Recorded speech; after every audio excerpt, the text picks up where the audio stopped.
هو يا جماعه واخيرا هجاوب على اكتر سؤال اتسال لي، وهو انا ازاي قويت نفسي في الانجليزي.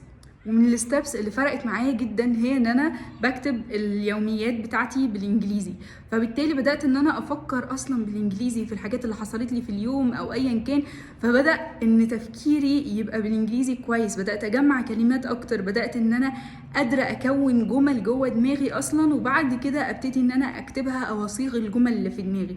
فدي من اكتر الستبس اللي اثرت معايا بشكل فعلي. تاني حاجه بقى وهي ابلكيشن طليق. طبعا في ذا امريكان انجلش وهو كويس جدا وكل حاجه، ولكن تقسيمته بالنسبه لي ما كانتش مناسبه، والناس دايما لما بتدخل عليه بتتشتت، طب انا هذاكر listening ولا هذاكر ايه بالظبط، ما كانوش عارفين ازاي ينظموه. وفي ناس كتير عاملين على اليوتيوب ازاي تنظموا وتهندلوا حاجه زي دي، ولكن انا نفع معايا اكتر برنامج طليق لان هو منظم جدا وحبيته قوي. ولكن في مشكله واحده، ان انت ليك كل يوم فيديوهين بس علشان لو انت هتاخد النسخه الفري، اما لو انت هتدفع هتتفتح لك. واخيرا ازاي بقى نقوي نفسنا في النطق او الاكسنت بتاعتنا، وده عن طريق ان انت تتعامل مع ناس حقيقيين. لو ليك بقى قرايب زمايل في الشغل ممكن تتبادلوا انتوا الاثنين المعرفه لو هم من جنسيات مختلفه. وفي ابلكيشن اسمه هلو توك كويس جدا، وفي رومز وفي سيشنز كتيره ممكن انت تدخلها، هو اصلا فكرته تبادل المعرفه انتوا الاثنين اللغات مع بعض. وبس كده، دي كانت من اكتر الحاجات او النقط اللي فرقت معايا. طبعا مع الاستمراريه، مش هعمل حاجه يوم بعد كده هقف، لا. ما تنسوش تكتبوا لي في كومنتس لو انتوا جربتوا طرق تانية او حتى جربتوا الطرق دي ونفعت معاكم.